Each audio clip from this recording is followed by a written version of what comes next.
Govindan master തിരിച്ചു വരാം. Fidel Castro അന്തരിച്ചിരിക്കുന്നു. 90-ാം വയസ്സിലാണ് ലോകത്തിലെ വിപ്ലവ സൂര്യന്മാരിൽ ഒരാളായി പരാമർശിക്കപ്പെട്ടിരുന്ന ഫിദൽ കാസ്ട്രോയുടെ അന്ത്യം ഉണ്ടായത്. 6 തവണ ക്യൂബയുടെ പ്രസിഡന്റായിരുന്ന ഫിദൽ കാസ്ട്രോയുടെ മരണം സഹോദരൻ കൂടിയായ പുതിയ പ്രസിഡന്റ് റാവുൽ കാസ്ട്രോയാണ് അല്പം മുമ്പ് ലോകത്തെ അറിയിച്ചത്. ക്യൂബൻ ടെലിവിഷനും ഒപ്പം തന്നെ ജനങ്ങളെ ഇക്കാര്യം അറിയിക്കുകയുണ്ടായി. ഗോവിന്ദൻ മാസ്റ്റർ, ഫിദൽ കാസ്ട്രോയുടെ ജീവചരിത്രം നമ്മൾ എടുക്കുമ്പോൾ അതിൽ ഏറ്റവും കൗതുകകരമായ ഒരു പക്ഷേ ചരിത്ര പാഠപുസ്തകങ്ങളിൽ ഇടം പിടിക്കാനുള്ള ഒട്ടേറെ കാര്യങ്ങൾ അതിലുണ്ട്. അതിലേറ്റവും കൗതുകകരമായത് അമേരിക്കയുമായി ലോകത്തിലെ നായകരാഷ്ട്രം എന്ന് സ്വയം ധരിക്കുകയും അത്തരത്തിൽ പെരുമാറുകയും ചെയ്യുന്ന അമേരിക്കയുമായി നിരന്തരം ഇടഞ്ഞുകൊണ്ടാണ് പതിറ്റാണ്ടുകൾ അദ്ദേഹം കൊച്ചു ക്യൂബയെ അമേരിക്കയുടെ മൂക്കിന് താഴെ നിന്നുകൊണ്ട് നയിച്ചത്. അദ്ദേഹത്തിന് നിരന്തരം അദ്ദേഹത്തെ വധിക്കാനുള്ള ശ്രമമുണ്ടായി. പ്രിയപ്പെട്ട ചുരുട്ടിൽ വിഷം വെച്ചുകൊണ്ട് പോലും അദ്ദേഹത്തെ വധിക്കാൻ ശ്രമമുണ്ടായി എന്ന് നമുക്കറിയാം. അങ്ങനെയുള്ള ഒരു ചരിത്രമുണ്ട് അദ്ദേഹത്തിന്.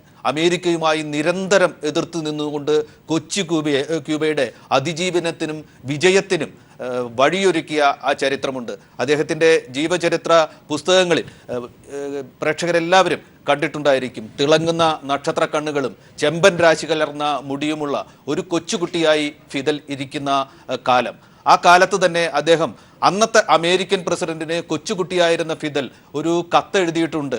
എനിക്കൊരു അമേരിക്കൻ ഡോളർ വേണം. ഇപ്പോൾ നമ്മൾ കാണിച്ചുകൊണ്ടിരിക്കുന്നത് റൗൾ കാസ്ട്രോ ഈ പ്രഖ്യാപനം നടത്തുന്നതാണ്. അതൊന്ന് മുഴുവൻ സ്ക്രീനിൽ കാണിക്കാമെന്ന് തോന്നുന്നു.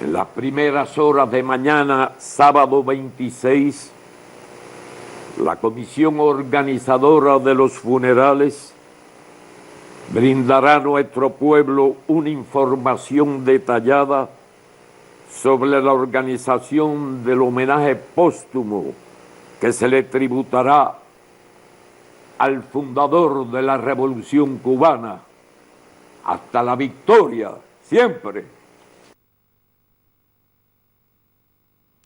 റാവുൽ കാസ്ട്രോ, സഹോദരനും സഖാവുമായിരുന്ന റാവുൽ കാസ്ട്രോ, ജ്യേഷ്ഠനും നേതാവുമായിരുന്ന ഫിദൽ കാസ്ട്രോയുടെ മരണം ലോകത്തെ അറിയിച്ച വാർത്തകളാണ് നമുക്ക് കേട്ടത്. നമുക്കറിയാത്ത ക്യൂബൻ ഭാഷയിലാണ് അത് പറയുന്നതെങ്കിലും ചേഗുവേരയുടെ മുദ്രാവാക്യമായി അറിയപ്പെടുന്ന വിപ്ലവം ജയിക്കട്ടെ എന്ന ആ പരാമർശത്തോടു കൂടി അവസാനിക്കുന്ന റാവുൽ കാസ്ട്രോയുടെ പ്രഖ്യാപനമാണ് ഇപ്പോൾ നമ്മൾ കേട്ടത്. ഗോവിന്ദൻ മാസ്റ്റർ, ഞാൻ നേരത്തെ പറഞ്ഞുകൊണ്ടിരുന്നത് കൊച്ചുകുട്ടിയായിരുന്ന കാലത്ത് തന്നെ കാസ്ട്രോ അന്നത്തെ അമേരിക്കൻ പ്രസിഡന്റിന് ഒരു കത്തെഴുതുന്നു. എനിക്ക് സൂക്ഷിക്കാൻ വേണ്ടി $1 വേണം.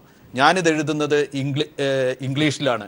എൻ്റെ ഇംഗ്ലീഷ് നന്നായിരിക്കണം എന്നില്ല, അതുകൊണ്ട് കുഴപ്പമില്ല, താങ്കൾക്ക് സ്പാനിഷും നന്നായി അറിയില്ലല്ലോ എന്ന് പറഞ്ഞ ഒരു കത്ത് അത് അമേരിക്കൻ പ്രസിഡന്റിൻ്റെ ഓഫീസിൽ സൂക്ഷിച്ചിട്ടുണ്ട് എന്നാണ് പറയുന്നത്.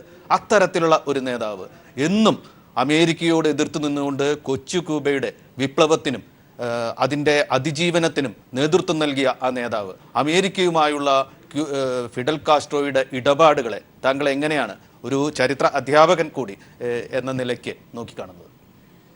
ഇവിടെ ഈ സാമ്രാജ്യത്വ വിരുദ്ധമായ നിലപാട് കാസ്ട്രോ ഒരിക്കലും മറച്ചു വെച്ചിട്ടില്ല.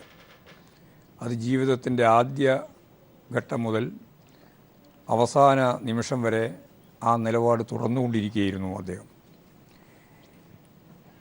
ലോകത്ത് വളരെ പ്രധാനപ്പെട്ട ലോകവേദികളിലാകെ വളരെ ശക്തമത്തായ രീതിയിൽ സാമ്രാജ്യത്വ വിരുദ്ധ ആശയങ്ങൾ പ്രചരിപ്പിക്കുന്നതിനും അത് കൃത്യമായിട്ട് അവതരിപ്പിക്കുന്നതിനും അദ്ദേഹം ശ്രമിച്ചുകൊണ്ടേയിരുന്നു. വളരെ പ്രധാനപ്പെട്ട വേറൊരു കാര്യം മതത്തോടുള്ള അദ്ദേഹത്തിൻ്റെ നിലപാടാണ്. ലാറ്റിൻ അമേരിക്കൻ മേഖലയിൽ ഉൾപ്പെടെ ലോകത്തെമ്പാടും ഇന്നത്തെ വർത്തമാന കാലഘട്ടത്തിൽ കൈകാര്യം ചെയ്യപ്പെടുന്ന ഒരു പ്രധാനപ്പെട്ട വിഷയമാണ് മതവുമായിട്ട് ബന്ധപ്പെട്ടത്. ആ മതത്തോട് എന്ത് നിലപാട് സ്വീകരിക്കണം എന്ന കാര്യത്തിലും മാർക്സിസ്റ്റുകാർക്കും അതുപോലെ തന്നെ ലോകത്തെമ്പാടുമുള്ള പുരോഗമന ശക്തികൾക്കും മാർഗദർശനം നൽകുന്ന മാർക്സിസ്റ്റ് കാഴ്ചപ്പാടിനെ വികസിപ്പിച്ച ഏറ്റവും പ്രമുഖനായ ഒരാളാണ് യഥാർത്ഥത്തിൽ ക്യൂബൻ പ്രസിഡൻ്റായിരിക്കുന്ന ഘട്ടത്തിലും പ്രസിഡന്റ് അല്ലാതിരുന്ന ഘട്ടത്തിലും ഒക്കെ ഫിഡൽ കാസ്ട്രോ. ഗോവിന്ദൻ മാസ്റ്റർ, ഞാൻ തിരിച്ചു വരാം, ക്ഷമിക്കണം. ഇപ്പോൾ CPI-എമ്മിൻ്റെ പോളിറ്റ് ബ്യൂറോ അംഗം ശ്രീ S. രാമചന്ദ്രൻ പിള്ള നമ്മളോടൊപ്പമുണ്ട്. SRP ഫിദൽ കാസ്ട്രോ അന്തരിച്ചിരിക്കുന്നു. താങ്കളുടെ ആദ്യ പ്രതികരണം എന്താണ്? സോഷ്യലിസത്തിനും സ്വാതന്ത്ര്യത്തിനും വേണ്ടി ക്യൂബൻ ജനത നടത്തിയ സമരത്തിന്റെ ഉജ്ജ്വലനായ നേതാവായിരുന്നു. ക്യൂബക്കാരുടെ നേതാവ് മാത്രമല്ല, ലോകത്തെമ്പാടുമുള്ള സോഷ്യലിസത്തിനും സ്വാതന്ത്ര്യത്തിനും വേണ്ടി നടത്തുന്ന എല്ലാ പോരാട്ടങ്ങളുടെയും നേതാവ് കൂടിയായിരുന്നു സഖാവ് ഫിഡൽ കാസ്ട്രോ. അദ്ദേഹത്തിന്റെ നിര്യാണം ലോകത്തിനാകെ വലിയ നഷ്ടമാണ് ഉണ്ടാക്കിയിരിക്കുന്നത്. SRP ഫിദൽ കാസ്ട്രോ ഇല്ലാത്ത ഒരു ക്യൂബ ഉണ്ടായിരിക്കുകയാണ്. അദ്ദേഹം നേതൃത്വത്തിൽ നിന്ന് മാറി നിൽക്കുകയാണെങ്കിൽ പോലും ഒരു പ്രതീകം പോലെ അദ്ദേഹം ആ രാജ്യത്തെ നയിച്ചുകൊണ്ടിരുന്നു. അതുപോലെ തന്നെ ഫിദൽ കാസ്ട്രോ ഇല്ലാത്ത ഒരു ലോകവും യാഥാർത്ഥ്യമായിരിക്കുകയാണ്. ഫിദൽ കാസ്ട്രോ ഇല്ലാത്ത ലോകത്ത്, ഫിദൽ കാസ്ട്രോ ഇല്ലാത്ത ക്യൂബ എങ്ങനെ മുന്നോട്ട് പോകും? തീർച്ചയായും ക്യൂബയിലെ ജനതയെ ഉജ്ജ്വലനായ നേതാവായിരുന്നു ഫിഡൽ കാസ്ട്രോ. അദ്ദേഹം 59 മുതൽ 76 വരെ അവിടുത്തെ പ്രധാനമന്ത്രിയായിരുന്നു. 76 മുതൽ പിന്നീട് അദ്ദേഹം അവിടെ പ്രസിഡന്റ് ആയിരുന്നു. അതുപോലെ അദ്ദേഹം പങ്കെടുത്ത് നടത്തിയ ഒരു വലിയ കമ്മ്യൂണിസ്റ്റ് പാർട്ടി ഉണ്ട് അവിടെ. അതുപോലെ അവിടുത്തെ ജനങ്ങളുണ്ട്. തീർച്ചയായും ക്യൂബ നേടിയ നേട്ടങ്ങളെ സംരക്ഷിക്കാനും മുമ്പോട്ട് കൊണ്ടുപോകാനും കഴിയും. ക്യൂബ നേടിയ നേട്ടങ്ങൾ മാത്രമല്ല, ലാറ്റിൻ അമേരിക്കയിൽ നേടിയ നേട്ടങ്ങളെയാകെ സംരക്ഷിക്കാനും മുമ്പോട്ട് കൊണ്ടുപോകാനും കഴിയും. ലാറ്റിൻ അമേരിക്കയിൽ ആകെ ചിതറിയടിച്ച ഈ സാമ്രാജ്യ വിരുദ്ധ സമരത്തിൽ ഉജ്ജ്വലനായ നേതാവായി. ആ പാരമ്പര്യം ലാറ്റിൻ അമേരിക്കൻ ജനതയും ക്യൂബൻ ജനതയും ലോകത്തെമ്പാടും സോഷ്യലിസത്തിനും സ്വാതന്ത്ര്യത്തിനും വേണ്ടി പടപൊരുതുന്ന ജനതയും ആ പാരമ്പര്യം സംരക്ഷിക്കും, കരുത്തു നേടും, മുന്നോട്ട് നീങ്ങും. വളരെ നന്ദി SRP ഈ സമയത്ത് ഇത്രയും കാര്യങ്ങൾ നമ്മളോട് പറഞ്ഞതിന്. സോഷ്യലിസത്തിനും സ്വാതന്ത്ര്യത്തിനും വേണ്ടി പൊരുതുന്ന ലോകത്തെമ്പാടുമുള്ള ജനകോടികളുടെ നഷ്ടമാണ് ഫിദൽ കാസ്ട്രോവിൻ്റെ നഷ്ടം. പക്ഷേ ഫിദൽ കാസ്ട്രോവിൻ്റെ അസാന്നിധ്യത്തിലും ക്യൂബ മുന്നോട്ട് പോകും, ലോകം മുന്നോട്ട് പോകും എന്ന് SRP പ്രതികരിച്ചിരിക്കുന്നു. ഇപ്പോൾ നമ്മളോടൊപ്പം മാധ്യമപ്രവർത്തകൻ കൂടിയായ അഡ്വക്കേറ്റ് വേണുഗോപാൽ പങ്കുചേരുകയാണ്. അഡ്വക്കേറ്റ് വേണുഗോപാൽ, ഫിദൽ കാസ്ട്രോ ചരിത്രമായി മാറുകയാണ്. ഒരു വലിയ നഷ്ടം. ലോകത്തെമ്പാടുമുള്ള വിപ്ലവകാരികൾ മാത്രമല്ല, ലോക ജനതകളാകെ തന്നെ ആ വികാരം പങ്കിട്ട് നിൽക്കുന്ന ആ നിമിഷങ്ങളാണ്. താങ്കൾ എന്ത് പറയുന്നു? ഫിഡൽ കാസ്ട്രോ ക്യൂബയെ നിരക്ഷരതയിൽ നിന്ന്, വിശപ്പിൽ നിന്ന്, തൊഴിലില്ലായ്മയിൽ നിന്ന് ഒക്കെ മോചിപ്പിച്ച മഹാനായ നേതാവാണ്. ലോകപ്രശസ്ത ദൈവശാസ്ത്രജ്ഞനായ ഫ്രൈ ബെറ്റോ പറഞ്ഞതുപോലെ ഫിഡൽ കാസ്ട്രോ ക്യൂബയെ മോചിപ്പിച്ചത് വിശപ്പിൽ നിന്ന് മാത്രമല്ല, നിരക്ഷരത, തെണ്ടൽ, കുറ്റകൃത്യങ്ങൾ, സാമ്രാജ്യത്വത്തോടുള്ള വിധേയത്വം എന്നിവയിൽ നിന്ന് കൂടിയാണ്. അങ്ങനെ മഹാനായ ഈ ഒരു മൂന്നാം ലോകരാജ്യത്തിന് ഏകദേശം 4000-ഓളം ചതുരശ്ര കിലോമീറ്റർ മാത്രമുള്ള ഒരു കൊച്ചു രാജ്യത്തെ സാമ്രാജ്യത്വത്തിനെതിരായുള്ള പോരാട്ടത്തിൽ വലിയ പങ്ക് വഹിച്ച നേതാവാണ് ഫിഡൽ കാസ്ട്രോ. വേണുഗോപാൽ, ഞാൻ താങ്കളിലേക്ക് മടങ്ങി വരാം. ഗോവിന്ദൻ മാസ്റ്റർ, അദ്ദേഹത്തിൻ്റെ മഹത്തായ സംഭാവനകൾ നമ്മൾ എടുത്തു നോക്കുമ്പോൾ, ഇന്ത്യയിൽ നിന്ന് നോക്കുമ്പോൾ, ഇന്ത്യക്കാരായ നമുക്ക് അദ്ദേഹം ചേരിചേരാ പ്രസ്ഥാനത്തിന് നൽകിയ ഉജ്ജ്വലമായ നേതൃത്വത്തിൻ്റെ കാലം ഓർമ്മ വരും. ഇന്ന് ചേരിചേരാ പ്രസ്ഥാനം ആ അർത്ഥത്തിൽ നിലനിൽക്കുന്നില്ല എന്ന കാര്യം കൂടി ഓർക്കുക. അദ്ദേഹം ചേരിചേരാ പ്രസ്ഥാനത്തിൻ്റെ അനിഷേധ്യനായ നേതാവായിരുന്നു. ഒരു ചേരിചേരാ സമ്മേളനത്തിൽ വെച്ച് ആജാനബാഹുവായ ഫിദൽ കാസ്ട്രോ ഇന്ദിരാഗാന്ധിയെ മാറോട് ചേർത്ത് അണയ്ക്കുന്ന ഒരു ചിത്രം പഴയ പത്രവായനക്കാരുടെ ഒക്കെ മനസ്സിലുണ്ടായിരിക്കും. ചേരിചേരാ പ്രസ്ഥാനത്തെ നയിച്ചുകൊണ്ട് മൂന്നാം ലോക രാജ്യങ്ങൾക്ക് ഉജ്ജ്വലമായ നേതൃത്വം, സാമ്രാജ്യത്തിനെതിരെ നടത്തിയ ആ നേതൃത്വത്തെക്കുറിച്ച് താങ്കൾ എന്തു പറയും? ഗോവിന്ദൻ മാസ്റ്റർ. ഫിഡൽ കാസ്ട്രോ, ഞാൻ നേരത്തെ പറഞ്ഞു വെച്ചല്ലോ, ലോകത്തെ ഒരു വിപ്ലവം മാർക്സിസ്റ്റ് ലെനിനിസ്റ്റ് നിലപാടിൽ നിന്ന് തുടങ്ങി ആ രാജ്യത്തിൻ്റെ പ്രത്യേകതയിലൂന്നി എങ്ങനെ വിജയകരമായിട്ട് സംഘടിപ്പിക്കാം എന്ന് ലോകത്തിന് കാട്ടിക്കൊടുത്ത ഏറ്റവും പ്രധാനപ്പെട്ട ഒരു വിപ്ലവകാരിയായിട്ടാണ് ആദ്യം ഞാൻ ഫിഡൽ കാസ്ട്രോവിനെ ഞാൻ സ്മരിച്ചത്.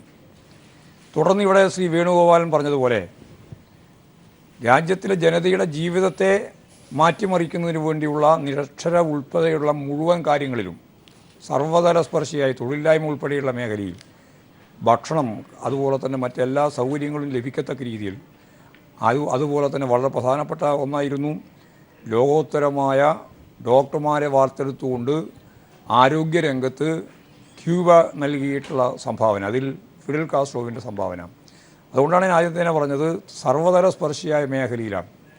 അങ്ങനെ വരുമ്പോൾ മാനവരാശിയുടെ വളർച്ചയ്ക്ക് നേതൃത്വപരമായ പങ്ക് വഹിക്കുന്ന ഒരു മാർക്സിസ്റ്റ് ലെനിനിസ്റ്റ് എന്ന നിലയിൽ ചേരിചേരാ പ്രസ്ഥാനം സാമ്രാജ്യത്വ വിരുദ്ധ പ്രസ്ഥാനത്തിൻ്റെ ഭാഗമായിട്ട് നിൽക്കുമ്പോഴാണ് ഫിഡൽ കാസ്ട്രോയും അതുപോലെ തന്നെ ഇന്ത്യ പോലെ ഒരു രാജ്യം, ഇന്ത്യ പോലെ ഒരു മൂന്നാം ലോക രാജ്യം സാമ്രാജ്യത്വ വിരുദ്ധമായ നിലപാട് സ്വീകരിച്ച് സോഷ്യലിസ്റ്റ് ചേരിയോടൊപ്പം നിന്ന് ഈ രാജ്യത്തിൻ്റെ വളർച്ചയ്ക്ക് വേണ്ടിയുള്ള പോരാട്ടങ്ങളിൽ അതിൻ്റെ ഒരു ഉപകരണമായി ചേരിചേരാ പ്രസ്ഥാനത്തെ ഉപയോഗിക്കുന്ന ഘട്ടത്തിലാണ് ഫിഡൽ കാസ്ട്രോവും അതുപോലെ തന്നെ ഇന്ത്യൻ പ്രധാനമന്ത്രിയായിരുന്ന ഇന്ദിരാഗാന്ധി ഉൾപ്പെടെയുള്ള രാഷ്ട്രീയ നേതൃത്വമാകെ ഒറ്റക്കെട്ടായിട്ട് സാമ്രാജ്യത്വ വിരുദ്ധ പ്രസ്ഥാനത്തിൻ്റെ ഭാഗമായിട്ട് നിലകൊണ്ടിരുന്നത് എന്ന് കാണാൻ കഴിയും. അത് ഈ ലോകത്തെമ്പാടുമുള്ള ജനങ്ങളെ ആവേശം കൊള്ളിച്ച മൂന്നാം ലോക രാജ്യങ്ങളിലേക്ക് ഫിഡൽ കാസ്ട്രോവിൻ്റെ പേരും യശസ്സും അതുപോലെ തന്നെ വിപ്ലവകാരി എന്ന രീതിയിലുള്ള കൃത്യമായ വിലയിരുത്താനുള്ള ശേഷിയും ഒക്കെ ആ അർത്ഥത്തിലാണ് അവർക്കത് പ്രയോഗിക്കാനും ഉപയോഗിക്കാനും സാധിച്ചിട്ടുള്ളത്. അതുകൊണ്ട് ചേരിചേരാ പ്രസ്ഥാനമായാലും ഇനിയിപ്പോൾ ലാറ്റിൻ അമേരിക്കൻ രാജ്യങ്ങളിലെ വിമോചന പ്രസ്ഥാനങ്ങൾക്ക് നൽകിയിട്ടുള്ള സംഭാവന, ഇന്ത്യ ഉൾപ്പെടെയുള്ള ദേശീയ പ്രസ്ഥാനങ്ങൾക്ക് നൽകിയിട്ടുള്ള സംഭാവന, ഇന്ത്യ ഉൾപ്പെടെയുള്ള ഏറ്റവും ശക്തമത്തായിട്ട് പ്രവർത്തിക്കുന്ന തൊഴിലാളിവർഗ പ്രസ്ഥാനത്തിന് നൽകിയിട്ടുള്ള സംഭാവന ഞാനിപ്പോഴും ഓർക്കുന്നുണ്ട്. ഇവിടെ 1990കളുടെ ആദ്യം സോവിയറ്റ് റഷ്യയുടെ തകർച്ചയെ തുടർന്ന് സോഷ്യലിസത്തിൽ നിന്ന് മുതലാളിത്തത്തിലേക്കും മുതലാളിത്തത്തിൻ്റെ ഭാഗമായിട്ട് സോഷ്യലിസ്റ്റ് സമ്പദ് വ്യവസ്ഥ തകരുക മാത്രമല്ല സോഷ്യലിസ്റ്റ് രാഷ്ട്രം പല കഷണങ്ങളായിട്ട് വലിയ രീതിയിലുള്ള പ്രതിസന്ധി അഭിമുഖീകരിക്കുന്ന ഘട്ടത്തിൽ ക്യൂബ യഥാർത്ഥത്തിൽ അവരുടെ സമ്പദ് വ്യവസ്ഥ സോവിയറ്റ് റഷ്യയുടെ തകർച്ച മുൻകൂട്ടി കണ്ടില്ല എന്നുള്ളത് സത്യമാവാം. സോവിയറ്റ് റഷ്യയെ കൂടിച്ചേർത്തുകൊണ്ടുള്ളതായിരുന്നു ക്യൂബൻ സമ്പദ് വ്യവസ്ഥയുടെ അടിസ്ഥാനപരമായിട്ടുള്ള ശില. പക്ഷേ സോവിയറ്റ് റഷ്യ തകർന്നപ്പോൾ അവിടെ ലഭിക്കേണ്ടിയിരുന്ന ഏറ്റവും പ്രധാനപ്പെട്ട സാധനങ്ങൾ, ജീവിതത്തിനാവശ്യമായ സാധനങ്ങൾ, അവർക്കുള്ളത് റഷ്യക്കുള്ളത് റഷ്യയിൽ നിന്ന് അവർക്ക് ആവശ്യമുള്ളത് അവരും വാങ്ങിക്കൊണ്ടിരുന്ന സാഹചര്യം പെട്ടെന്നൊരു ദിവസം അവസാനിക്കുകയായിരുന്നു. അങ്ങനെ അവസാനിച്ചപ്പോൾ ഈ ഇന്ത്യയിൽ നിന്ന് അവർക്കാവശ്യമായ രീതിയിലുള്ള ഒരുപാട് സാധനങ്ങൾ അരി ഉൾപ്പെടെ നൽകുന്നതിന് വേണ്ടി നമ്മൾ ശ്രമിച്ചപ്പോൾ ആ ശ്രമത്തിൻ്റെ ഭാഗമായി ഇവിടെ കമ്മ്യൂണിസ്റ്റ് പാർട്ടി പ്രത്യേകിച്ച് അന്ന് സുർജിത്ത് ഉൾപ്പെടെയുള്ള നേതൃനിര അതിനുവേണ്ടി നടത്തിയിട്ടുള്ള ശ്രമവും അവിടെ പോയപ്പോഴുണ്ടായിട്ടുള്ള ഹൃദയപൂർവ്വമായ വരവേൽപ്പും എല്ലാം തന്നെ പച്ചപിടിച്ച് നമ്മുടെ എല്ലാം മനസ്സിൽ നിൽപ്പുണ്ട്. എന്ന് പറഞ്ഞാൽ സോവിയറ്റ് റഷ്യയുടെ തകർച്ചയെ തുടർന്ന് അതിജീവിക്കുന്നതിന് വേണ്ടി നടത്തിയുള്ള ശ്രമത്തിൽ ലോകത്തെമ്പാടുമുള്ള ജനതയുടെ പിന്തുണ ക്യൂബക്ക് നേടാനായിട്ടുണ്ട്. ആ ക്യൂബക്ക് നേടാൻ സാധിച്ച സാഹചര്യത്തെ കൂടി ഉപയോഗപ്പെടുത്തിക്കൊണ്ടാണ് പിന്നീട് അനുഭവത്തിൻ്റെ വെളിച്ചത്തിൽ ഞാൻ നേരത്തെ പറഞ്ഞ വിപ്ലവത്തെപ്പറ്റി പറഞ്ഞതുപോലെ തന്നെ ആ രാജ്യത്തെ മുന്നോട്ടേക്ക് നയിക്കുന്നതിന് വേണ്ടിയുള്ള ഫലപ്രദമായ ഇടപെടൽ സമ്പദ് വ്യവസ്ഥയുടെ ഭാഗമായിട്ട് മുന്നോട്ടേക്ക് നയിച്ചത്. ആഗോള പരിതസ്ഥിതിയിൽ ലോകത്തെ എങ്ങനെയാണ് മുന്നോട്ടേക്ക് നയിക്കേണ്ടത് എന്ന പ്രശ്നത്തോടൊപ്പം വളരെ ഗൗരവമുള്ളൊരു പ്രശ്നമായിട്ട് പിന്നീട് ചർച്ച ചെയ്യപ്പെട്ടത് ക്യൂബൻ സമ്പദ് വ്യവസ്ഥ അതിൻ്റെ ഭാഗമായിട്ട് അമേരിക്കൻ സമ്പദ് വ്യവസ്ഥ ഏർപ്പെടുത്തിയിട്ടുള്ള നിരോധനങ്ങൾ, വളരെ വമ്പിച്ച ഉപരോധങ്ങൾ, ഈ ഉപരോധങ്ങളൊക്കെ അതിജീവിച്ചുകൊണ്ടാണ് ചൈന മുമ്പോട്ടേക്ക് പോയത്. അങ്ങനെ മുന്നോട്ടേക്ക് പോയ ചൈനയെ യഥാർത്ഥത്തിൽ അമേരിക്കൻ സമ്പദ് വ്യവസ്ഥയ്ക്ക് തന്നെ തള്ളിപ്പറഞ്ഞ് ഇനിയും കുറേ കാലം മുമ്പോട്ടേക്ക് പോകാനാവില്ല എന്ന് വന്നപ്പോഴാണ് നയതന്ത്ര ബന്ധം ക്യൂബയുമായിട്ടാവാം എന്ന് അമേരിക്ക ഉൾപ്പെടെയുള്ള രാജ്യങ്ങൾക്ക് പറയേണ്ടി വന്നിട്ടുള്ളത്. അതും ഫിഡൽ കാസ്ട്രോ ഉൾപ്പെടെയുള്ള കമ്മ്യൂണിസ്റ്റ് നേതൃത്വത്തിൻ്റെ തീർച്ചയായിട്ടും വളരെ ശരിയായൊരു നിലപാടുമായിട്ട് ബന്ധപ്പെടുത്തിക്കൊണ്ട് തന്നെയാണ്. സമൂഹം വളരുകയാണ്, ലോകം വളരുകയാണ്, ആ വളർച്ചയോടൊപ്പം ക്യൂബയെയും വളർത്തിയെടുക്കേണ്ടതുണ്ട്. അതിനാവശ്യമായ രീതിയിലുള്ളൊരു മാർക്കറ്റ് സംവിധാനത്തെ എങ്ങനെ ഫലപ്രദമായി സോഷ്യൽ സമ്പദ് വ്യവസ്ഥക്ക് അകത്ത് കൈകാര്യം ചെയ്യാം എന്നുള്ള നിലപാട് വെച്ചുകൊണ്ട് മുമ്പോട്ടേക്ക് പോകുന്ന സ്ഥിതിയാണ് യഥാർത്ഥത്തിൽ അവിടെ ക്യൂബയിൽ ഉണ്ടായിട്ടുള്ളത്. അതേപോലെ തന്നെ ഞാൻ നേരത്തെ ചൂണ്ടിക്കാണിച്ചതുപോലെ മതവുമായിട്ടുള്ള സൗഹൃദം എത്രത്തോളം ആവാം കമ്മ്യൂണിസ്റ്റ് ശക്തികൾക്ക്, കമ്മ്യൂണിസ്റ്റ് ഭരണകൂടത്തിന് എന്നുള്ള കാര്യത്തിലും കൃത്യമായ ഒരു അവലോകനം ലോകത്തിൻ്റെ മുമ്പിൽ അവതരിപ്പിക്കാൻ അദ്ദേഹം സാധിച്ചിട്ടുണ്ട്. യോജിക്കാവുന്ന എല്ലാ തലങ്ങളിലും മതം, പ്രത്യേകിച്ച് ക്രിസ്തു മതത്തെ സംബന്ധിച്ചിടത്തോളം അദ്ദേഹം വ്യക്തതയോടുകൂടി ചൂണ്ടിക്കാണിച്ചിട്ടുണ്ട്. അവരുമായി സഹകരിക്കാനാവുന്ന മേഖലയിൽ ലാറ്റിൻ അമേരിക്കയിലൊക്കെ ഉണ്ടായ പ്രധാനപ്പെട്ട സംഭവങ്ങൾ പലതും പരിശോധിച്ച് നോക്കിയാൽ അവരുമായിട്ടുള്ള സൗഹൃദം പൂർണ്ണമായിട്ട് ഈ തലത്തിൽ നിന്ന് മുമ്പോട്ടേക്ക് പോകാൻ അവർക്ക് സാധിച്ചിട്ടുണ്ട് എന്ന് കാണാനും നമുക്ക് മനസ്സിലാക്കാനും സാധിക്കുന്നതാണ്. ഞാൻ നേരത്തെ പറഞ്ഞു വ്യക്തിപരമായ ജീവിതവും ബന്ധവും വളരെ പ്രധാനമാണ്. ഇങ്ങനെ എല്ലാ തരം ഞാനതിൻ്റെ ഓരോന്നോരോന്നായിട്ട് വിശദീകരിക്കാനല്ല ഉദ്ദേശിക്കുന്നത്. സാമ്രാജ്യത്വ വിരുദ്ധ നിലപാട് സ്വീകരിച്ച് ലോകത്ത് ഏത് പ്രസ്ഥാനം മുന്നോട്ടേക്ക് വരുമ്പോഴും ആ പ്രസ്ഥാനത്തിൻ്റെ നായകത്വത്തിലേക്ക് ഉയർന്നു നിൽക്കാനുള്ള ശേഷിയും കഴിവും പ്രകടിപ്പിക്കുന്ന ഒരു സവിശേഷതയാണ് ഫിഡൽ കാസ്ട്രോവിനുണ്ടായിരുന്നത്. അതുതന്നെയാണ് നേരത്തെ പറഞ്ഞ ചേരിചേരാ പ്രസ്ഥാനങ്ങൾക്ക് ഒപ്പം നിൽക്കുമ്പോൾ അതിൻ്റെ നേതൃത്വ ശക്തിയായിട്ട് നിലകൊള്ളാനുള്ള അദ്ദേഹത്തിൻ്റെ കഴിവ്. അപ്പോൾ മാർക്സിൻ ലെനിനിസത്തെ ലോകത്തെ എല്ലാ തലങ്ങളിലേക്കും വികസിപ്പിക്കുന്നതിന് വേണ്ടിയുള്ള പ്രവർത്തനത്തിൽ ഫലപ്രദമായ ഇടപെടൽ നടത്തിയ, ലോകം കണ്ട സമാനതകളില്ലാത്ത ഏറ്റവും പ്രധാനപ്പെട്ട ഒരു മാർക്സിസ്റ്റായിരുന്നു. ആ മാർക്സിസ്റ്റിന് സാർവദേശീയ തലത്തിൽ നൽകാൻ കഴിഞ്ഞ വലിയ സംഭാവനകളിൽ ഒന്ന് ചേരിചേരാ രാഷ്ട്രങ്ങൾക്ക് നൽകിയ ദിശാബോധം തന്നെ ആയിരുന്നു എന്ന് വ്യക്തമാക്കാൻ ഞാൻ ആഗ്രഹിക്കുകയാണ്. ഗോവിന്ദൻ മാസ്റ്റർ തിരിച്ചു വരാം. അഡ്വക്കേറ്റ് വേണുഗോപാൽ, ഞാൻ ഇനി ചോദിക്കുന്നത് താങ്കളോടാണ്. ഒട്ടേറെ സൗഹൃദങ്ങളുടെ, പ്രസിദ്ധമായ സൗഹൃദങ്ങളിലെ കഥാപാത്രം കൂടിയായിരുന്നു ഫിദൽ കാസ്ട്രോ എന്ന് നമുക്കറിയാം. അതിലേറ്റവും പ്രധാനപ്പെട്ടത് ലോക ചരിത്രത്തിൽ തന്നെ അപൂർവ സൗഹൃദങ്ങളിൽ ഒന്നായി മാറിയ കാസ്ട്രോയും അതുപോലെ തന്നെ ചേഗുവേരയും തമ്മിലുള്ള വിപ്ലവ സൗഹൃദമാണ്. നമുക്കറിയാം, ഇരുവരും ഒരുമിച്ച് ക്യൂബയെ വിമോചിപ്പിക്കുകയും ക്യൂബയിൽ മന്ത്രിയായതിനു ശേഷം ചേഗുവേര പുതിയ ജനതകളെ വിമോചിപ്പിക്കാൻ വേണ്ടി മന്ത്രിസ്ഥാനം ഉപേക്ഷിച്ച് ബൊളീവിയയിലേക്ക് പോവുകയും ചെയ്തു. അർജന്റീനയിൽ ജനിച്ച് ക്യൂബയിൽ വിപ്ലവം നടത്തി ബൊളീവിയയിൽ അവസാനിച്ച, ബൊളീവിയയിൽ രക്തസാക്ഷിയായി മാറിയ ചേഗുവേരയുടെ ഒരു മാതൃക നമുക്ക് മുന്നിലുണ്ട്. ക്യൂബയിൽ വിപ്ലവം നടത്തി ക്യൂബയ്ക്ക് നേതൃത്വം നൽകി ഇപ്പോൾ ഇതാ പതിറ്റാണ്ടുകൾക്ക് ശേഷം തൻ്റെ 90-ാം വയസ്സിൽ കണ്ണടച്ചിരിക്കുന്ന കാസ്ട്രോയും നമുക്ക് മുന്നിലുണ്ട്. ഇവരുടെ സൗഹൃദത്തെക്കുറിച്ച്, ഇവർ ക്യൂബൻ വിപ്ലവത്തിൻ്റെ വിജയത്തിന് ശേഷം ഏറ്റെടുത്ത വിപ്ലവത്തിൻ്റെതായ 2 വഴികളെ താരതമ്യപ്പെടുത്തിക്കൊണ്ട് എന്തു പറയാനുണ്ട് അഡ്വക്കേറ്റ് വേണുഗോപാൽ? ഫിഡൽ കാസ്ട്രോയും ചെഗുവേരയും തമ്മിലുള്ള ബന്ധം എന്ന് പറയുന്നത് വളരെ നമ്മൾ ലോകത്തിൽ ഒരിടത്തും കാണാത്ത വിധത്തിലുള്ള ആത്മാർത്ഥമായ സൗഹൃദമായിരുന്നു ഇത് തമ്മിലുണ്ടായിരുന്നത്.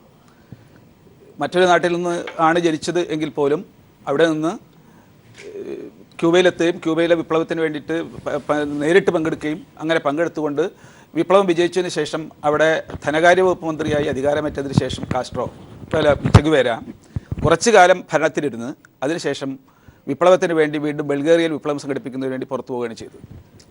ചെഗുവേരയായിട്ട് മാത്രമല്ല, ലോകത്തിലുള്ള ഒട്ടനവധി നേതാക്കളുമായി അടുത്ത ബന്ധം പുലർത്തിയിരുന്ന മഹാനായ നേതാവായിരുന്നു കാസ്ട്രോ. 10 അമേരിക്കൻ പ്രസിഡന്റുമാരെ അദ്ദേഹത്തിന് നേടേണ്ടതായിട്ട് വന്നിട്ടുണ്ട്. Eisenhower, Kennedy, Johnson, Nixon, Ford, Carter, Reagan, Bush ഒന്നാമൻ, ക്ലിൻ്റൺ, ബുഷ് രണ്ടാമൻ അങ്ങനെ തുടങ്ങി 10 അമേരിക്കൻ പ്രസിഡന്റുമാരുമായി നേരിട്ട് ഏറ്റുമുട്ടി വിപ്ലവത്തിൻ്റെ പതാക മുന്നോട്ട് നയിച്ച മഹാനായ നേതാവായിരുന്നു കാസ്ട്രോ. അങ്ങനെ അമേരിക്കൻ പ്രസിഡന്റുമാരുമായിട്ട് മാത്രമല്ല, 1940 ശേഷം അധികാരത്തിൽ വന്നിട്ടുള്ള ലോകത്തിലുള്ള 3-ാം ലോക രാജ്യങ്ങളിലെ നേതാക്കളുമായിട്ടും അടുത്ത വ്യക്തി സൗഹൃദം നിലനിർത്താൻ വേണ്ടി അദ്ദേഹത്തിന് കഴിഞ്ഞിരുന്നു. നെഹ്റുവുമായിട്ട്, നാസറുമായി, ടിറ്റോവുമായി, ക്രുഷ്ചേവുമായി, ഒലോഫ് പാമയുമായി അങ്ങനെ തുടങ്ങി നിരവധി നേതാക്കളുമായി അടുത്ത ബന്ധം കാസ്ട്രോവിനുണ്ടായിരുന്നു എന്ന കാര്യം നമുക്കൊക്കെ അറിവുള്ളതാണ്. ഈ ഭരണാധികാരികളുമായിട്ട് മാത്രമല്ല, പ്രമുഖരായ സാഹിത്യകാരന്മാരായിട്ടും കാസ്ട്രോയ്ക്ക് വളരെ അടുത്ത ബന്ധമുണ്ടായിരുന്നു. Sartre, Simone de Beauvoir, Ernest Hemingway, Graham Greene അങ്ങനെ തുടങ്ങിയിട്ടുള്ള പ്രമുഖരായ ലോകപ്രശസ്തരായ സാഹിത്യകാരന്മാരുമായിട്ടും അടുത്ത ബന്ധം പുലർത്തിയിരുന്ന നേതാവായിരുന്നു, വ്യക്തിബന്ധം പുലർത്തിയിരുന്ന നേതാവായിരുന്നു കാസ്ട്രോ എന്ന കാര്യം നമുക്ക് മറക്കാൻ വേണ്ടി പറ്റില്ല. ഗോവിന്ദൻ മാസ്റ്റർ, വളരെ വളരെ ശ്രദ്ധിക്കപ്പെടുന്ന ഒരു വിപ്ലവ സാഹോദര്യത്തിൻ്റെ ഒരു പ്രതീകം കൂടിയായിരുന്നു ഫിദൽ കാസ്ട്രോ എന്ന് നമുക്കറിയാം. വിപ്ലവ സാഹോദര്യം, വിപ്ലവത്തിൻ്റെതായ ഒരു സാർവദേശീയത അദ്ദേഹം എന്നും പ്രകടിപ്പിച്ചിരുന്നു.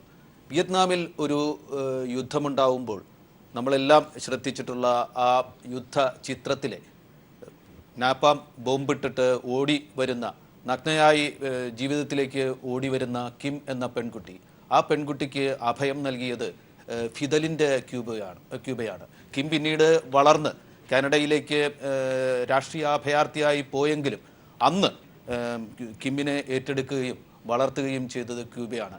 അങ്ങനെ ലോകത്തെവിടെയുള്ള വിപ്ലവ പ്രസ്ഥാനത്തിന് എന്ത് തരത്തിലുള്ള ആവശ്യമുണ്ടായാലും സൗഹൃദത്തിൻ്റെ ഹസ്തം, ഐക്യദാർഢ്യത്തിൻ്റെ ഹസ്തം നീട്ടുന്ന ഒരു ക്യൂബയും ഫിദലും ഒരു കാലത്ത് ഉണ്ടായിരുന്നു. ഇപ്പോൾ ഫിദൽ ഇല്ലാതാവുകയാണ്.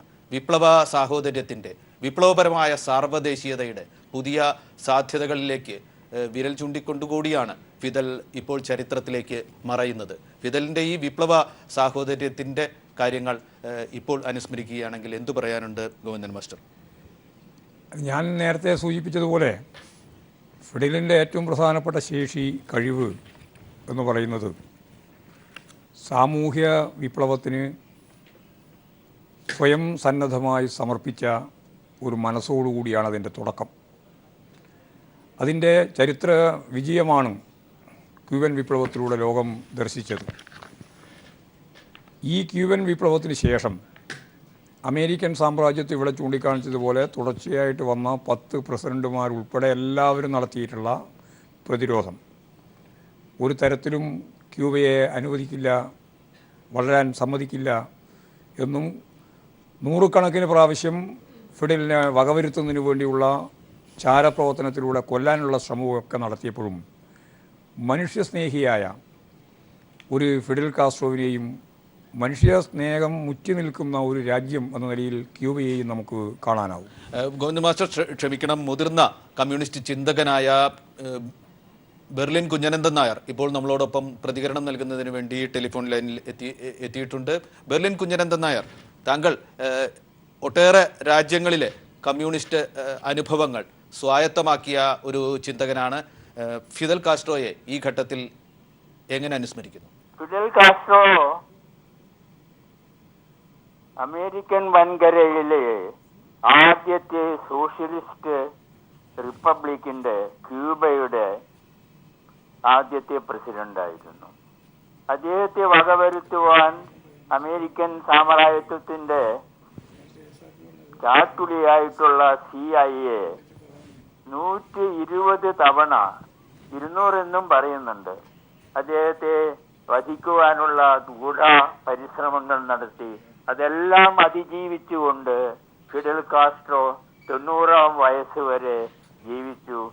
അദ്ദേഹത്തിന്റെ ചരമവാർത്ത ഇപ്പോഴാണ് ഞാൻ അറിഞ്ഞത്. അപ്പോൾ തന്നെ എനിക്ക് വലിയ ഞെട്ടലാണ് ഉണ്ടായത്. കാസ്ട്രോയെ 4-5 തവണ ഞാൻ കണ്ടിട്ടുണ്ട്. ആദ്യമായി കാണുന്നത് മോസ്കോയിലുള്ളതായ ഒരു കമ്മ്യൂണിസ്റ്റ് ഇന്റർനാഷണൽ സമ്മേളനത്തിൽ അദ്ദേഹം പങ്കെടുക്കുവാൻ വന്നപ്പോഴാണ്. അതിനു മുമ്പോ ശേഷമോ ആ ഘട്ടത്തിലാണ് 1965 ബെർലിനിൽ അദ്ദേഹം വാൾട്ടർ ഉൾബ്രിറ്റ്, ബെർലിൻ GDRന്റെ പ്രസിഡന്റായിട്ടുള്ള വാൾട്ടർ ഉൾബ്രിറ്റിന്റെ ക്ഷണനമനുസരിച്ച് അദ്ദേഹം വന്നപ്പോൾ ഒരു ഇന്റർവ്യൂവിന് ആവശ്യപ്പെടുകയും എനിക്ക് ഒരു ഷോർട്ട് ഇന്റർവ്യൂ അനുവദിക്കുകയും ചെയ്തിരുന്നു. ആ ഇന്റർവ്യൂ ബ്ലിറ്റ്സിൽ പബ്ലിഷ് ചെയ്തിട്ടുണ്ടായിരുന്നു. പിന്നീട് അദ്ദേഹത്തെ ഞാൻ കാണുന്നത് 1954 ഹരാരിയിൽ ചേർന്ന ചേരിചേര സമ്മേളനത്തിൽ അദ്ദേഹം പങ്കെടുത്തപ്പോഴാണ്. അതോടെയാണ് എൻ്റെ ഡാർട്ട് എന്നുള്ള പിശാചും ചാട്ടുളിയും എന്നുള്ളതായ പുസ്തകം ഞാൻ അവിടെ പത്രസമ്മേളനം നടത്തി പ്രസിദ്ധപ്പെടുത്തിയത്. ഈ ലോകത്തിലെ കമ്മ്യൂണിസ്റ്റുകാർക്കെല്ലാം ഒരു ആരാധകനായിട്ടുള്ള, കമ്മ്യൂണിസ്റ്റുകാർക്ക് മാത്രമല്ല സോഷ്യലിസ്റ്റുകാർക്കും സോഷ്യൽ ഡെമോക്രാറ്റുകൾക്കും സമാധാനകാംക്ഷികളായിട്ടുള്ള എല്ലാ ജനങ്ങൾക്കും അദ്ദേഹം ഒരു ആദർശ പുരുഷനായിരുന്നു. ഏറ്റവും ലാറ്റിൻ അമേരിക്കൻ രാജ്യത്തിൽ നിക്കറാഗുവയിലും വെനൂസിലയിലും ഗ്രനഡയിലും പിന്നെ അതുപോലെ മറ്റ് ചെറിയ രാജ്യങ്ങളിലുമെല്ലാം തന്നെ സോഷ്യലിസ്റ്റ് ആഭിമുഖ്യമുള്ള ഭരണകൂടങ്ങൾ സ്ഥാപിക്കുന്നതിന് അദ്ദേഹം ഒരുപാട് പരിശ്രമിച്ചിട്ടുണ്ട്. അങ്കോളയിലും മൊസാംബിക്കിലും വിപ്ലവങ്ങൾ കയറ്റി അയക്കുക, അതിനുവേണ്ടി ക്യൂബൻ ഭടന്മാരെ തന്നെ ഉപയോഗപ്പെടുത്തി അദ്ദേഹം സഹായിച്ചിട്ടുണ്ട്. ക്യൂബൻ വിപ്ലവത്തിന്റെ 3 നേതാക്കന്മാർ, കാസ്ട്രോ, അദ്ദേഹത്തിന്റെ സഹോദരനായിട്ടുള്ള റൗൾ കാസ്ട്രോ, പിന്നെ ചീ ഗുവേരയെ അദ്ദേഹം ആഫ്രിക്കൻ വിപ്ലവത്തിന്റെ ഒരു സഹായിയായിട്ട് ആണ് നിയോഗിച്ചിരുന്നത്. പിന്നീടാണ് അദ്ദേഹം ലാറ്റിൻ അമേരിക്കയിലേക്ക് മാറുകയും അവിടെ വെച്ച് CIA അദ്ദേഹത്തെ വധിക്കുകയും ചെയ്തത്. ഇതെല്ലാം തന്നെ ഈ ഒരു ചലച്ചിത്രം പോലെ ഇപ്പോൾ എൻ്റെ മനസ്സിൽ വന്നുകൊണ്ടിരിക്കുകയാണ്. ഏറ്റവും വലിയ ദുഃഖത്തോടു കൂടിയാണ് ഈ വാർത്ത ഇപ്പോൾ ഞാൻ കേട്ടത്. മുതിർന്ന മാധ്യമപ്രവർത്തകനും കമ്മ്യൂണിസ്റ്റ് ചിന്തകനുമായ ബെർലിൻ കുഞ്ഞനന്ദൻ നായരാണ് ഇപ്പോൾ നമ്മളോട് ഫിദൽ കാസ്ട്രോയെ അനുസ്മരിച്ചത്. ഫിദൽ കാസ്ട്രോയെ നേരിൽ കണ്ടിട്ടുള്ള, അദ്ദേഹവുമായി അഭിമുഖം നടത്തിയിട്ടുള്ള ഒരു പത്രപ്രവർത്തകൻ്റെ, രാഷ്ട്രീയ അധ്യാപകൻ്റെ, രാഷ്ട്രീയ ചിന്തകൻ്റെ വാക്കുകൾ മാത്രമല്ല അത്. ഫിദലിനെ ഒരു വിഗ്രഹമായി കണ്ടിരുന്ന, ഒരു നേതൃത്വ രൂപമായി കണ്ടിരുന്ന ഒരു തലമുറയുടെ സത്യസാക്ഷ്യം കൂടിയാണ് ഈ വേളയിൽ അദ്ദേഹം നടത്തിയിരിക്കുന്നത് എന്ന് പറയേണ്ടിയിരിക്കും. ഗോവിന്ദൻ മാസ്റ്റർ, താങ്കൾ സംസാരിച്ചു കൊണ്ടിരിക്കുകയായിരുന്നു കാസ്ട്രോ എന്ന സാർവദേശീയ വിപ്ലവ സാന്നിധ്യത്തെക്കുറിച്ച്. താങ്കൾക്ക് തുടരാം. അത് ലാറ്റിൻ അമേരിക്കൻ മേഖലയിൽ യഥാർത്ഥത്തിൽ ബൊളീവിയൻ വിപ്ലവ തന്ത്രം ക്യൂബൻ വിപ്ലവത്തിൻ്റെ അതേ തന്ത്രത്തിൻ്റെ രീതിയിൽ കൈകാര്യം ചെയ്യാൻ ചെഗുവേര ശ്രമിച്ച്, അതായത് ഇവിടെ മന്ത്രിയായി, നേരത്തെ ചൂണ്ടിക്കാണിച്ചല്ലോ, മന്ത്രിയായിരുന്ന സന്ദർഭത്തിലാണ്, മന്ത്രിയായി ഇന്ത്യ ഉൾപ്പെടെ സന്ദർശിച്ചതാണ് ക്യൂബൻ മന്ത്രി എന്ന രീതിയിൽ. അദ്ദേഹം മന്ത്രി എന്ന രീതിയിലുള്ള ചുമതല അവസാനിപ്പിച്ച് ഇവിടെ ക്യൂബൻ വിപ്ലവത്തിൻ്റെയും തുടർന്നുള്ള ഗവൺമെൻറ്റിൻ്റെയും കാര്യങ്ങൾ നോക്കുന്നതിന് ഫിഡലും മറ്റ് സഖാക്കളും ഇവിടെയുണ്ട് എന്നുള്ളതുകൊണ്ട് എനിക്കിനി നിർവഹിക്കാനുള്ളത് ലാറ്റിൻ അമേരിക്കൻ മേഖലയിലുള്ള വിപ്ലവ പ്രസ്ഥാനങ്ങളെ ശക്തിപ്പെടുത്തുക, വിപ്ലവ പ്രവർത്തനങ്ങളെ നയിക്കുക എന്നുള്ള ലക്ഷ്യമാണെന്ന് പറഞ്ഞുകൊണ്ട് ചെഗുവേരെ വിപ്ലവ പ്രസ്ഥാനത്തിൻ്റെ ഭാഗമായി ഒളിയുദ്ധ മേഖലയിലേക്ക്, വനാന്തരങ്ങളിലേക്ക്, ബൊളീവിയയിലേക്ക് മാറുകയാണ് ചെയ്തത്. അവിടെ പക്ഷേ ക്യൂബൻ വിപ്ലവത്തിൻ്റെ അനുഭവം ക്യൂബൻ വിപ്ലവത്തെ സ്നേഹിക്കുന്ന കമ്മ്യൂണിസ്റ്റുകാരുടെ മാത്രം അനുഭവമായിരുന്നില്ല. ലോകത്തെമ്പാടുമുള്ള സാമ്രാജ്യത്വ പിന്തിരിപ്പൻ ശക്തികൾക്ക്, പ്രത്യേകിച്ച് അമേരിക്കൻ സാമ്രാജ്യത്വത്തിന് നല്ല ധാരണ തന്നെ അത് നൽകിയിട്ടുണ്ട്. ആ നൽകിയതിൻ്റെ വെളിച്ചത്തിലാണ് ബൊളീവിയയിലേക്കെത്തിയ ചെഗുവേരയെ അവിടെ അമേരിക്കൻ തന്ത്രം മെനഞ്ഞ് ആ വനപ്രദേശങ്ങൾ മുഴുവൻ വളഞ്ഞ് അമേരിക്കൻ CIA പരിപൂർണമായ നിയന്ത്രണത്തിൽ പട്ടാള നീക്കം നടത്തി എത്രയോ പതിറ്റാണ്ടുകൾ എവിടെയാണ് ശവസംസ്കാരം നടത്തിയത് എന്ന് പോലും തിരിച്ചറിയാനാവാത്ത രീതിയിൽ ചെഗുവേരയെ മൃഗീയമായിട്ട് വകവരുത്തിയത്. ക്യൂബൻ വിപ്ലവത്തിന്, അതിൻ്റെ അനുഭവത്തിന്, ക്യൂബയുടെ ചരിത്രപരമായ പശ്ചാത്തലവും ക്യൂബയുടെ തന്നെ എല്ലാ വ്യത്യസ്തത നിറഞ്ഞ സാഹചര്യങ്ങളും ഉണ്ടായിരുന്നു. എന്നാൽ ലാറ്റിൻ അമേരിക്കൻ രാജ്യങ്ങളിൽ ഉണ്ടായത് ഓരോ രാജ്യത്തിൻ്റെയും ഡസൻ കണക്കിന് രാജ്യങ്ങൾ ചേരുമ്പോഴാണല്ലോ നമ്മൾ ലാറ്റിൻ അമേരിക്കൻ രാജ്യങ്ങളിൽ നിന്ന് പൊതുവായിട്ട് ഒരു സമുച്ചയം എന്ന രീതിയിൽ പറയുന്നത്.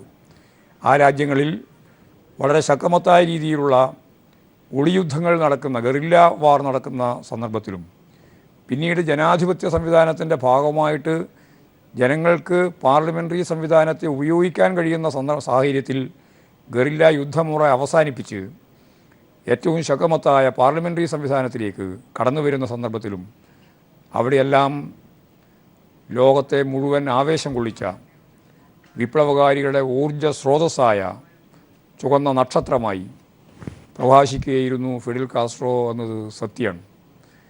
ആ ഫിഡൽ കാസ്ട്രോവിൻ്റെ ആശയങ്ങളെ ഒരു ഇടതുപക്ഷ സ്വഭാവത്തോടുകൂടി, ഇപ്പോൾ നമുക്കറിയാം ലോകത്തെമ്പാടുമുള്ള കമ്മ്യൂണിസ്റ്റുകാരും ഇടതുപക്ഷക്കാരും, ഇവിടെ നേരത്തെ പറഞ്ഞതുപോലെ കമ്മ്യൂണിസ്റ്റുകാരും ഇടതുപക്ഷക്കാരും മാത്രമല്ല, സോഷ്യൽ ഡെമോക്രാറ്റുകാർ ഉൾപ്പെടെയുള്ള രാജ്യം മാറണം എന്ന് പ്രതീക്ഷിക്കുന്ന എല്ലാ വിഭാഗം ആളുകളും കാസ്ട്രോവിനെ അങ്ങേയറ്റം സ്നേഹിക്കുകയും ബഹുമാനിക്കുകയും അദ്ദേഹത്തിൻ്റെ നിലപാടുകളെ കാതോർക്കുകയും ചെയ്യുന്ന സന്ദർഭത്തിൽ തന്നെ ഞാൻ നേരത്തെ പറഞ്ഞ ലാറ്റിൻ അമേരിക്കൻ രാജ്യങ്ങളിലും ശക്തിയായ രീതിയിലുള്ള പോരാട്ടങ്ങളും സമരങ്ങളും സംഘടിപ്പിക്കുമ്പോൾ അതിൻ്റെ ഊർജ്ജ സ്രോതസ്സായി യഥാർത്ഥത്തിൽ ക്യൂബയും ഫിഡൽ കാസ്ട്രോവും നിലനിൽക്കുകയാണ് ചെയ്തിട്ടുള്ളത്. ഞാൻ പറഞ്ഞു വന്നത്, അവിടെ പാർലമെൻ്ററി ജനാധിപത്യ സംവിധാനം കൈകാര്യം ചെയ്യാൻ അവസരം കിട്ടിയ സന്ദർഭത്തിൽ ഗറില്ല വാറിൽ പങ്കെടുത്തുകൊണ്ടിരിക്കുന്ന കമ്മ്യൂണിസ്റ്റുകാർ ഉൾപ്പെടെയുള്ളവർ പുറത്തു വന്ന് ഗവൺമെൻറ്റുകൾ രൂപീകരിച്ച് മുമ്പോട്ടേക്ക് പോകുന്ന ചിത്രം നമ്മൾ കണ്ടു. അതിൻ്റെ ഭാഗമായിട്ട് ഓരോ ബ്രസീൽ ഉൾപ്പെടെ ഓരോ രാജ്യം, ഞാൻ ഓരോ രാജ്യത്തിൻ്റെ പ്രത്യേകത ഓരോന്നോരോന്നായിട്ട് പറയാൻ ഞാൻ ശ്രമിക്കുന്നില്ല, കാരണം സമയം ഉണ്ടാവില്ല. പക്ഷേ അവിടെ നടന്ന ഇത്തരത്തിലുള്ള പ്രവർത്തനങ്ങൾക്ക് ആവേശം നൽകിയിട്ടുള്ള വിപ്ലവകാരികളും ചെയ്യും, അതുപോലെ തന്നെ ഫിഡിൽ ഉൾപ്പെടെയാണ്, ക്യൂബ ഉൾപ്പെടെയാണ് എന്ന് കാണാൻ നമുക്ക് കഴിയും. ഇന്നിപ്പോഴീ അനുഭവത്തിൻ്റെ എല്ലാം വെളിച്ചത്തിൽ വലതുപക്ഷ നിലപാടുകൾക്ക് ആധിപത്യം നേടാൻ കഴിയുന്ന പ്രവർത്തനങ്ങൾ സാമ്രാജ്യത്വ ശക്തികൾ തന്നെ ലോകവ്യാപകമായിട്ട് ഇറക്കുമതി ചെയ്ത് ലാറ്റിൻ അമേരിക്കയിലും ആ തരത്തിലേക്കുള്ള കാര്യങ്ങൾ നീക്കാൻ ശ്രമിക്കുന്ന ഒരു സന്ദർഭം കൂടിയാണ്. എന്ന് പറഞ്ഞാൽ ലാറ്റിൻ അമേരിക്കൻ ജനതയ്ക്ക് ഒരു നേതൃത്വവും ഈ ഒറ്റ ഒരു പോയിന്റ്